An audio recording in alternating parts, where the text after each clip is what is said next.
All right, welcome to review session number 4 for lesson 4 in Unit 2. Today we're talking about body types.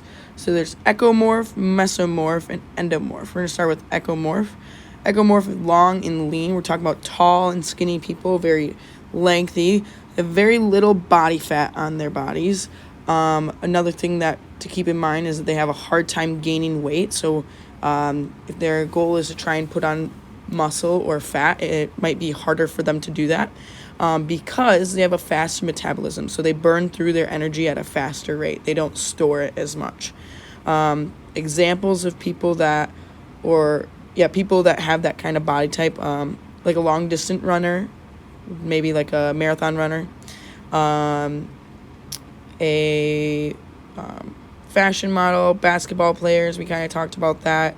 But anyone who really fits that long, lengthy build. So maybe a jumper in track and field. Looking at mesomorph, we're thinking about here, this is more athletic, so you have a muscle build, hard, well-defined muscles, so you can really see defined muscles. It's kind of a rectangular shaped body. These people have an easier time gaining muscles, so their body just processes the energy in a more efficient manner, where they have a better job, or they can do a better job at gaining muscles. They have a higher metabolism, so it's just like ectomorph. You burn through your energy at a faster rate. So with mesomorph, though, it's focusing more on burning energy to build muscle, which is why it can build it at easier rate or a faster rate. Thinking of that, people who fit into a mesomorph, we're thinking about people like gymnasts who need lots of muscular build, or maybe like a guard in basketball, like a point guard, someone who brings the ball down. It's very muscular position, right? Very muscular body shape for mesomorph. Now thinking about endomorph, we're thinking about things that tend to have a lot more body fat, but also a lot more muscle. So they just tend to have a lot more tissue in general. Easier for them to gain weight. They're talking about muscle and fat, so it's easier to put on both muscle and fat. And this is because you have a slower metabolism. So their body doesn't process energy in a very efficient way, where it does a lot more energy storing rather than using the energy. We're talking like short and stocky muscle or like body frame.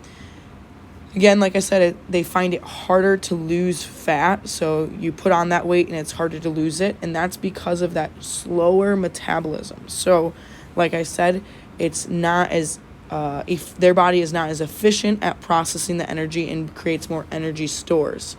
Now, when looking at these three, something to help remember is if we're looking at mesomorph, you want to think meso muscles, right?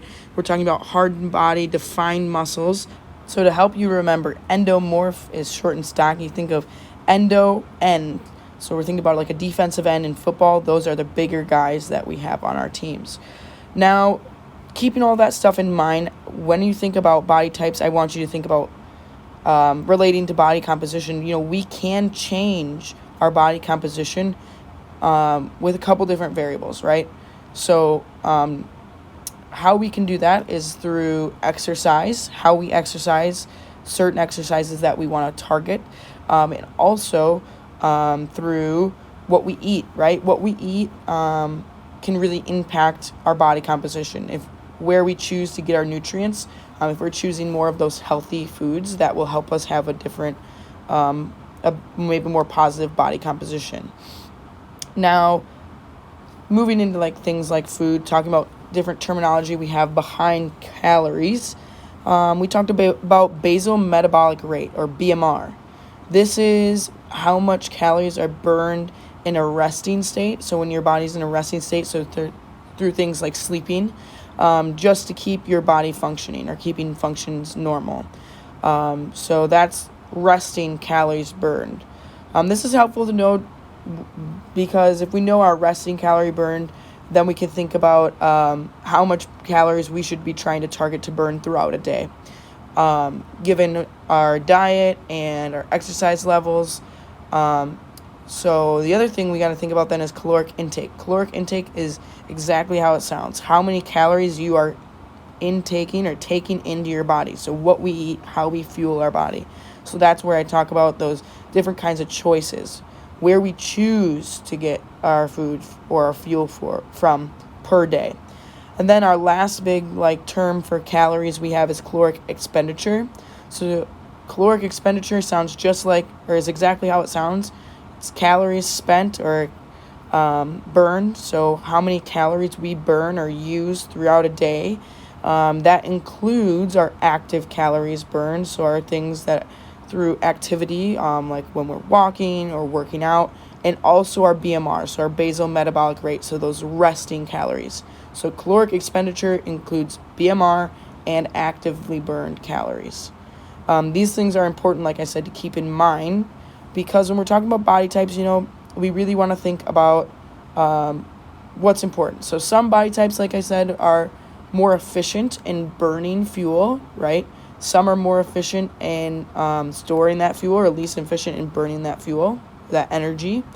Some are more efficient in building muscles. Some are least efficient in building muscles. Keeping those things in mind, you really got to think about what are my goals for training?